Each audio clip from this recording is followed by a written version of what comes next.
You're listening to The Brand Compass, conversations to navigate your way to building a brand fit for purpose and poised for success. Here's your host, 𝗘𝗣𝗜𝗦𝗢𝗏. Hello there, my friend, and welcome back. Thank you for clicking on this episode and choosing to listen to us today. This is the place where we dig into all the ways in which your brand meets the humans you serve. I'm 𝗘𝗣𝗜𝗦𝗢𝗏, your host on this conversational journey, and today we are going to get up close and personal, and we're going to talk about those times when you have to physically stand in front of your audiences. You guessed it. We are going to talk all about using speaking opportunities to share your knowledge and expertise with the world. Now, the sound of that may either make you start to twitch a little bit, or your ears might be pricking up because you've been wanting to do more speaking and want to know more. To help me with this topic, I am bringing on someone who is more than qualified to navigate through this topic about what speaking looks like, how we can master it, and most importantly, not fear it so much. I might be talking for myself here. My guest today is Jackie Goddard, who is a speaking trainer and coach who helps business owners, leaders, and authors to gain confidence delivering paid talks, to share their knowledge and leverage their authority in their space. She is on a mission to empower yearning speakers to get excited about sharing their ideas, stories, and life lessons. She teaches her clients how to craft engaging talks, use their voice and breath better, and sharpen their overall performance skills. Jackie has over 25 years of experience working in and around the performing arts as an actor, director, producer, and trainer, facilitating acting and voice workshops. Jackie is mum to one daughter who is in university and lives in a beautiful part of the UK on the edge of the New Forest. Welcome, Jackie. Thank you very much. Lovely to be here. Thanks for having me. Oh, quite excited because we're about to work together on this, right? So I thought it would be quite good for us to kind of break our relationship a little bit over a public podcast. To kick off our conversation, though, I thought it might be good to talk about the different ways in which speaking can actually present itself. It doesn't really have to be in front of a room of 3,000 people, right? No. I mean, one person is an audience, isn't it, really? You know, as soon as you open your mouth, you are speaking in public, as long as there's somebody else in the room with you. And listening. I speak in public to my cat, but it's not quite the same. But yeah, anybody that you're talking to, and especially if you have something important that you want to say, anybody's an audience. So if we had to think format, I mean, like yesterday I did a video presentation for, where I was sharing my screen, and there were 63 people, which I didn't quite expect, but there were 63 people on the other end of that. That is also speaking, isn't it? Although in a slightly closed way, because I quite like to see people's reactions, and I couldn't see that. Yeah, it's almost it's hard. It's harder on screen, especially if you have that many people, because you can't see them all. You can't see how they're responding at all. So it's a harder space to be in when you're speaking. But I think some people find it less stressful because they're in their own space when they are speaking. I was very comfortable. So they're Jackie. slightly more detached, I think. I was very comfortable. I could control just about everything. I think that part I did feel quite comfortable with. I'm just trying to think of other ways in which you end up speaking, because you could be running smaller groups. You could be talking to a networking group, for example. There might be 20 networking, 20 or 30 people. Networking is another space that you need. The 60-second elevator pitch is one of those that people kind of cringe at because they're never quite sure what to fit into 60 seconds. Either they want to fit too much in, or they don't feel they have enough. But anytime that you step into a networking space and you're talking to somebody, and somebody says to you, "What do you do?" then you're speaking in public. You're selling yourself. You need to be able to speak confidently and effectively in those situations. Okay, so let's talk a little bit about those situations where there is a little bit more pressure on you to perform, if you like. So you've got to prepare to do it. You've got an important message to get across. And I know in our previous conversations, we've talked a little bit about physicality, and I wonder if there is this, I don't know if I've made up the term, but is there this anatomy of speaking? You know, is there a lot of bits to speaking that people don't even consider other than just the words, but you know, are there parts to speaking that people haven't even thought about before you even get to the stage or while you're on stage? It's almost the experience. Can we dig into that a little bit? Yeah, absolutely. Yes, of course, the science bit, the anatomy of breathing. I mean, all of our breathing apparatus is are muscles, and speech is physical. Speech is breath. So you need to be able to use and work out all of those breathing muscles. So the intercostal muscles that you have between your ribs, your diaphragm, which is that one you hear most about, which is sort of sits at the base of your rib cage, and your abdominal muscles, and even your vocal folds, your vocal cords, they're all muscles. So the breathing techniques that I go through with my clients is really just to help them physically work out and warm up those muscles so that they have enough breath to support their voice for performance, especially if they're stepping onto a stage. But also breathing is really important to calm nerves and just really sort of regulate the nervous system. So using all of that anatomy to help us breathe in the correct way for speaking is really important, because, as I say, speech is breath. Yes, and I do find, if I talk for myself particularly, I either do one thing. So I either really hold my breath, and I do this anyway in a natural day-to-day, and I'm trying to work on that because that's not healthy. Or I get so excited, I run out of breath, and I find it really hard, you know, from a mindset perspective to almost kind of just calm down, Shelley, like speak normally so other humans can hear you, that kind of thing. So there's a bit about mindset as well, though, isn't there? No, absolutely. And we will work on that, Shelley. We will go there. It is about mindset. Absolutely. And a lot of what I do is to remove that fear and anxiety, which is about shifting the mindset. It's about looking at the nerves as excitement, because after all, they are exactly the same thing, both aroused, emotions. So we need to learn how to control those, and breath and the anatomy that you were talking about is definitely a good way of doing that, because you learn to control and to think about what it is that you're doing. We don't think about breathing at all. You know, when we breathe to live, we use the top part of our lungs, vegetative breathing. We don't even think about it. But when you step on a stage, as you just said, or you're in front of an audience and you feel those nerves and you feel your heart beating and the cortisol is coursing around your body, you then need to focus on your breath. And once you are confident with the breathing exercises and where to breathe correctly and how to breathe correctly, then you can control the anxiety, and you can control how much breath you take into your body, so that when you step on a stage, there is breath there to finish a sentence, which is useful. Yeah, definitely. And I think also what it does is, once you get that under control, you probably feel more in control, and therefore you can be clearer. Yeah. And also it wouldn't come across as frenetic, or, we haven't talked about movement, like body movement.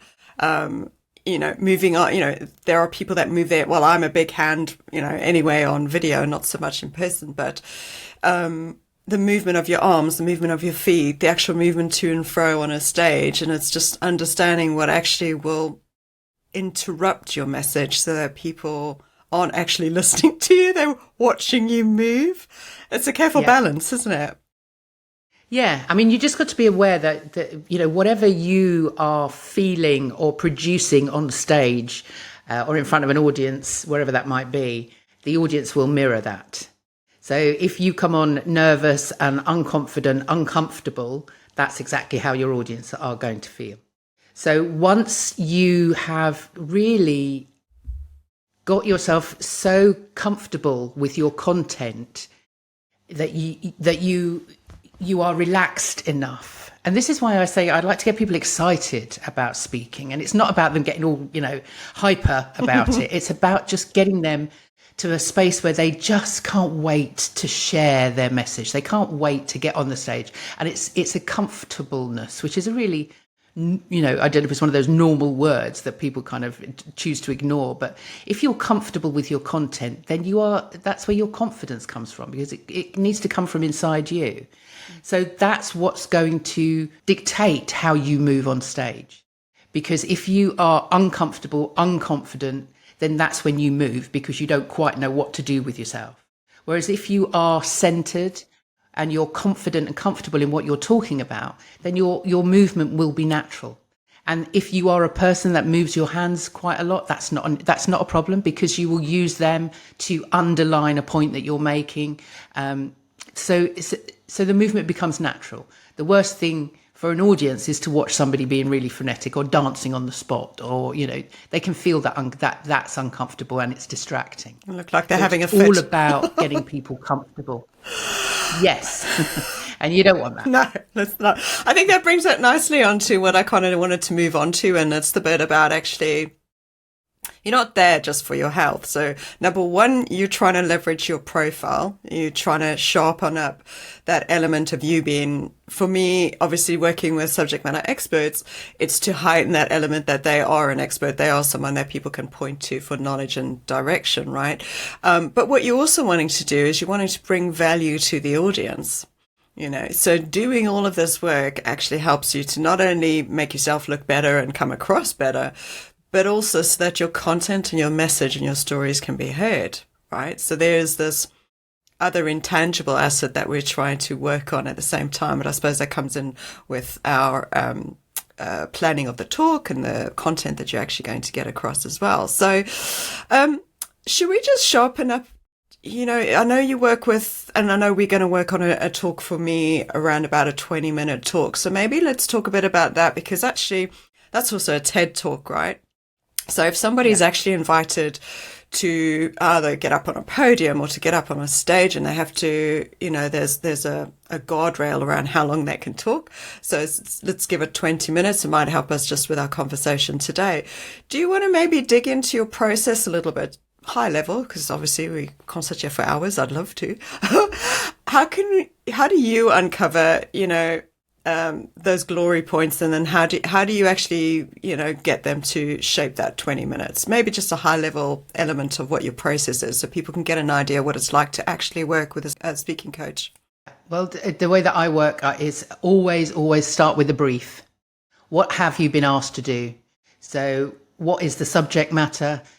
If you're working for an organizer, then what are they looking for? What outcome do they want? Nice. What is it in it? Why have they asked you? So make sure that you find out what it is that you're being asked to do. How long have you got? So find out from the organizer exactly what they're looking for. That's where you start. Look at the brief. Secondly, who are the audience? Make sure you find out who you know who they are and why they should care about what it is that you're going to be talking about. Because if at the end of the day, it's about them. It's not about you. You may be the speaker. You may be the one on the stage getting all the glory, but you really in this scenario are only the mentor. The people in the audience are the heroes. So you need to find out who they are and why they should care. Once you've done that, it's about you. So then it's about finding out who you are. So for me as a coach, I want to know exactly who you are and why you're doing what you're doing. Not your qualifications, not necessarily the last 3 jobs you've had that make you qualified to be doing this. But what is it in your heart? What is it in you that makes you want to step in front of these people and put yourself through this? Why is that? Why are you doing it? And so then it's once we found those stories, then I can pull out as an outsider, because so often we don't value our own stories and our own experiences. So I, as an outsider, I can look from the audience's point of view and say, well, wow, that's an incredible experience, and that will really resonate with this particular audience. That will really make you relatable to this audience. This piece of information, this story will benefit them. So that's the third part, is to really find out what those stories are from your own experiences that can benefit the audience. And then we start looking at the flow. What points do we want to hit? What do we want the audience to take away? And I say we here because this is, at this point, it's teamwork really here, about, isn't it? it's teamwork. Yeah, absolutely. Because I think when you're putting together a talk, you need an outside eye. You need somebody on the outside Definitely. to be objective. Because, as I say, we get so wrapped up in what it is that we're doing. So then it's looking at the flow. What's the introduction? How do we hook people into that talk? How do we get them on the edge of their seats, leaning in right from the beginning? And then which points do we want to hit on the way through?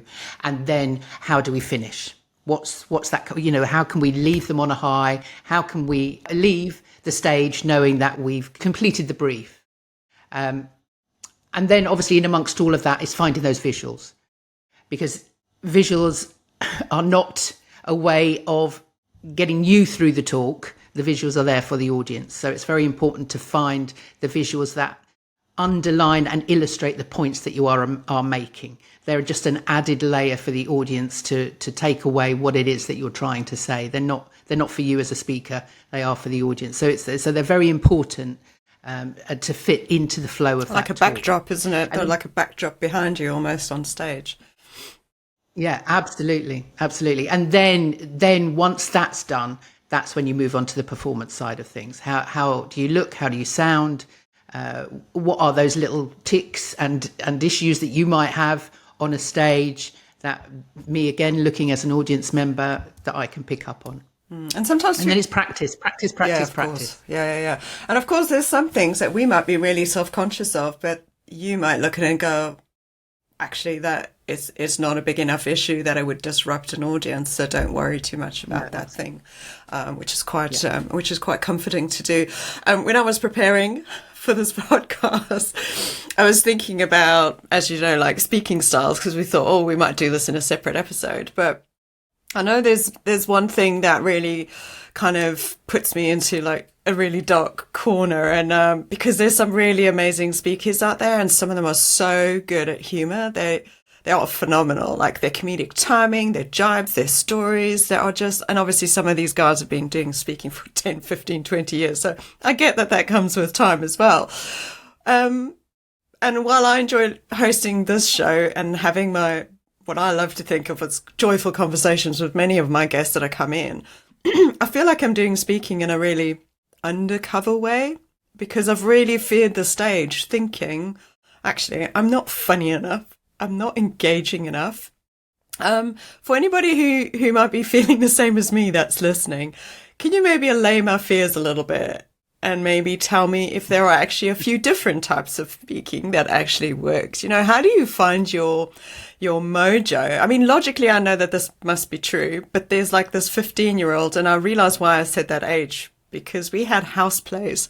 I grew up in South Africa at a girls' school, and we had houses, like you have sports houses, but we had houses that you were all divided up in, and we had house plays. And when you got to, I think it was third or fourth year of high school, you actually got, to direct house plays and I was a director. And I think I made it, and I thought it was hilarious what we'd pulled together, and we'd pulled scripts together, but like it fell really flat when we actually had the day and everything happened. I mean, I had a great time and I thought it was hilarious, but nobody else did. And I'm wondering whether I've held on to that now to go, actually, you're not funny. You can't do that thing, Shelley. Help me out, Jackie. Are there styles? Well, Shelley, actually, I wanted to tell you, you're not funny at all. Oh, no. Thanks. No, it's not true. It's not true of anybody. It really isn't. And I think a lot of what happens in our teenage years absolutely affects what we come to think of ourselves. I made up plays in the playground. I would gather all my friends around and, write the plays, direct them, cast them, star in them, and then we'd perform them to the class at the end of the week. And that's what I love. I loved doing that. But then I went to my careers teacher at 16 and said I wanted to be an actor. And she just sort of went exactly that. She went, really? Not really a proper job, is it? Oh my goodness. And so my confidence, My confidence was knocked completely because I believed her, because I had that inner monologue She just in my confirmed it for head you. that told me. She confirmed it, absolutely. And so I didn't end up at drama school until I was 28. Oh. You know, it took me all of that time to realise, actually, you know, this is me. This is what I am. Oh, shame. This is who I am. And so, yeah, and so it took me all of that time. So I absolutely agree that we are quite often swayed the wrong way in our teenage years by people that should know better, to be honest. So yes, I think you are funny. I've spoken to you. I know you are. You have humour. You have a lovely smile. But actually, when you look at when I go back to my acting training, when I look at and the acting training I still do with people now, I still coach acting, and the funniest, because I get people to improvise all the time. The funniest improvisations come out of truthfulness. And that's what acting is. It's telling the truth. It's not about making stuff up or just lying, being a good liar. You have to find the truth in the character. You have to find the truth in, you know, in what you're doing. And life is funny. And so when you are just truthful about the stories that you tell, the stories in your own life, and I'm sure when you're sat around a dinner table with your friends and you're telling a story, you are funny. You hold people, you know, captivated by the stories that you're telling. And you look at speakers like Brené Brown, Sir Ken Robinson. These are people. Billy Connolly. You talk about funny. These are people that are observational. They tell stories that are truthful, that they have experienced their own stories. Mm. And it's just the naturalistic, relaxed, comfortable in themselves, aware of who they are. They have a self-awareness and they are able to tell their stories. And when you can tell a story truthfully, the humor is there. And as I say, when, you know, we get guys to make up improvisations, but what I tell them is, don't try to be funny. Just be. Just be in that moment. Let the story come out and you'll be amazed how humorous, you know, truthful, honest stories can be. So don't worry about it. Don't worry about worrying. You know, everybody else is worrying at the same time. So just, you know, you're not the only one in the room that's got butterflies and panicking feeling in your stomach. You know, it's natural to feel like that. But if you can, Cicero, philosopher, said, confidence is a trust in oneself. And when you find that trust in yourself and take ownership of your stories, then actually you can step on a stage, tell your story with humour and be engaging and all of the things you want to do, because you're not worried about people judging you, because you're being honest, you're telling your own story and it's coming from the right place. And when you find that, the ability to do that, you'd be amazed how funny and entertaining you can be. I suppose also sometimes when people are having a giggle at a story you're sharing, it's not so much that it's funny, it's just that they're relating to your story and go, yep, that's me. That happens to me too. So yeah, I think I'd probably be more comfortable with that, because I feel like there's a lot of stories, like when we do start, just for everybody listening, Jackie's helping me with a somebody's put their faith in me to put me on a stage. I don't even know how many people is it? Like this year was 100. I'm not going to tell you. Oh God, don't tell me. Okay. This is next year. Yeah. So Jackie and I are going to go through exactly what she's walked through today. So maybe we do a podcast after that to see how that went for me. Okay. All right. I kind of find a bit better. I think I've done two, if I think of just myself and anybody listening, try and think of when you actually have gone on a stage, you know, how did you feel? I've done 2 opportunities where it was an existing client, so quite a friendly audience, if you'd like, and I'd done a bit of work with some of the people in the room, so I almost felt a bit more comfortable, which I will do for this event I've been asked to go on stage for. But I think what I really hated about it was that I was blank afterwards. So I was really nervous going up, got on stage and said, just say the first line. You'll be all right. Just say the first line. You know the rest. just do the rest. I did it. And then I came off and I think I was just traumatized. I could not remember what I'd said. I'd gone, I mean, is that normal? Like, do people feel... You're going to make me feel better, Jackie, please.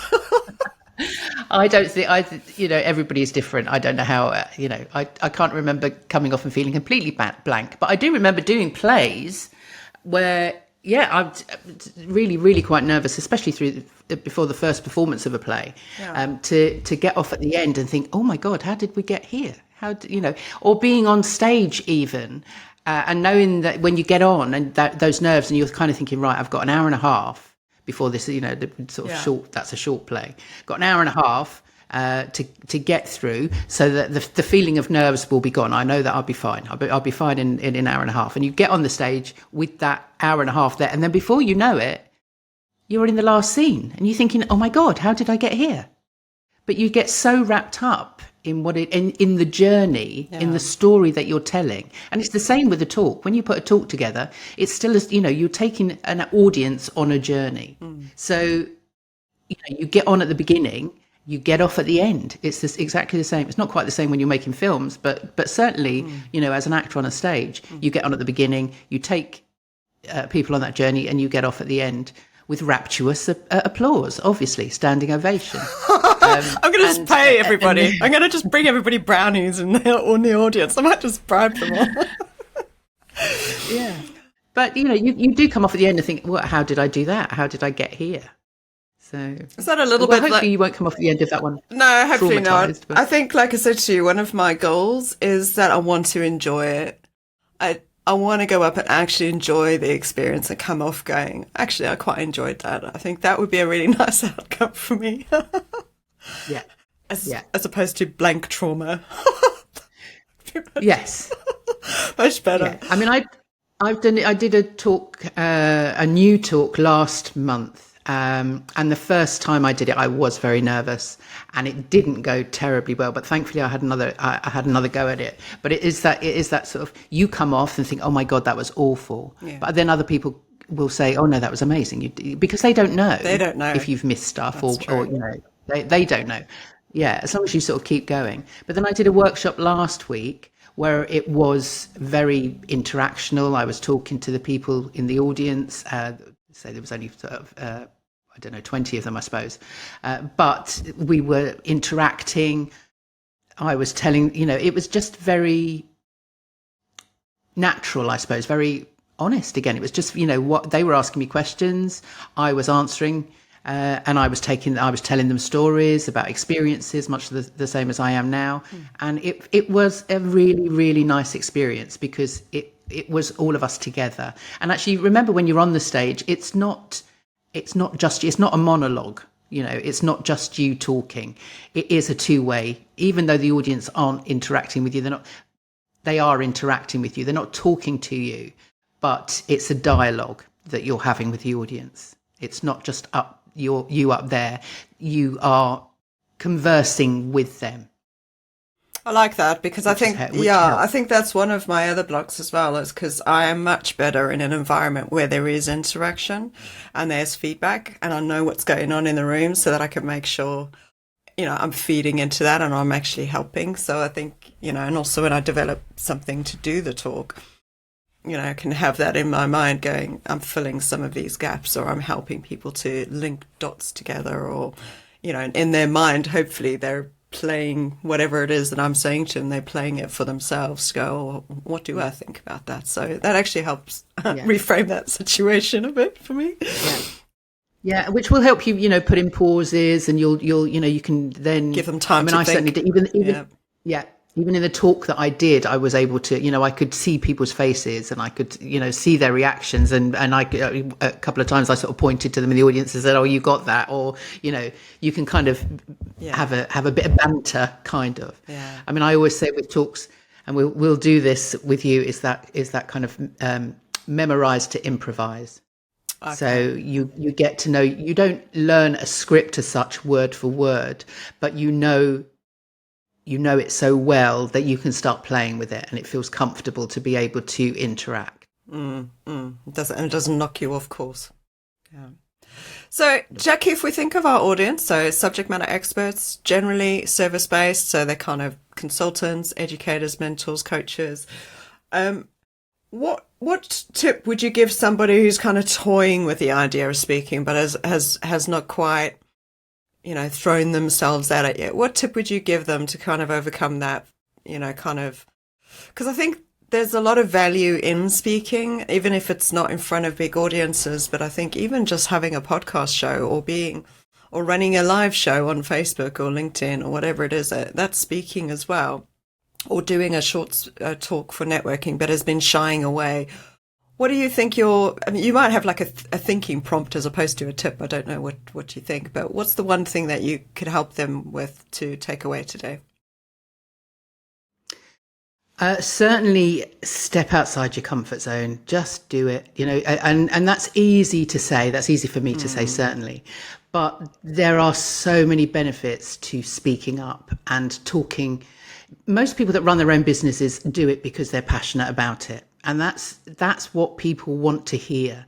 They don't want to hear all the data. They want to hear the stories. So find those stories that belong to you. You are your unique selling point. There might be 100 brand strategists in a room, or there might, but there'll only be one that works in the way that you do because of the experiences that you've had, because of the life that you've lived. And so you are unique. And I think if you remember that, and when you get into those spaces, that you talk from your heart, you talk, you tell your stories, because nobody can catch you out when you're telling your own story. True. It's your story. It's unique to you. And when you know that, you can't be caught out. Nobody's going to go, aha, that's not true, because it's your story. So I think certainly step outside your comfort zone, because that's where the transformation happens. That's where the opportunities will come to you. It feels uncomfortable, but feel the fear and do it anyway. It's that classic line. It is. Yeah. We should have a T-shirt on that. Oh wow, thanks, Jackie. Yeah. I'm really looking forward to our work together for my talk. So watch the space, folks. And I have to say, Jackie, I actually got to meet you in real life. You're very tall and elegant and graceful, and you come across. You can see your training in you. Much like you can see dancers from a distance. You can see that you've had the acting embedded in you for most of your life. But you've got a really calm and experienced air around you. And I can just say that the person that I meet in person is the same as the person that I meet online. And I love that when that that actually happens.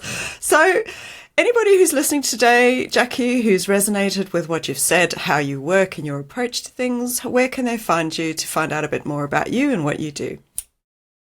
Well, head to powertospeak.co.uk. That's my website. And if you go there, you can have a look at all of my one-to-one programs, my masterclasses, Power Hour, whatever it is that you're looking for, and how I can help. You can contact me through that as well. And if you want to find out a little bit more about me, what interests me, plus tips and techniques, then please sign up for the newsletter, which you, again, can do through the website. And then if you wanted to connect with me on LinkedIn, I'm very happy if people come along and connect with me. Just mention that they heard me, watch me on here, and I'd be happy to connect. Lovely. And I'll pop all of that in the show notes for everybody as well. So thank you so much for joining me for the conversation today and sharing your insights and experience. You've got a really wonderful gift, Jackie, of instilling, I like to call it gentle assurance, and anyone gentle but firm and assertive, I shall add. For anyone who gets to work with you, they're just really lucky to have you as their cheerleader. So thank you very much. Thank you. And that's it for this episode, folks. Thank you so much for joining us. Has this made you feel less twitchy about speaking? Has our conversation convinced you that actually you could seriously look at speaking as another way for you to show up for your audiences? A key takeaway from this for me has been to know that with some proper help, anyone that has knowledge to share and can string a sentence together, quite important, can be coached, and with practice, to not only deliver an engaging talk, but can also enjoy it too. At least that's my goal when I get to work with Jackie. Who do you know that could do with hearing this conversation? and Jackie's insights. Share this episode. You know you want to. Until next time, stay strong, believe you have value, and make good brand decisions. Thank you for listening to The Brand Compass. If you enjoyed this episode, make sure to share it with your entrepreneurial friends and help them make good brand decisions. Until next time, let's keep the conversation going at 𝗘𝗣𝗜𝗦𝗢𝗓.com.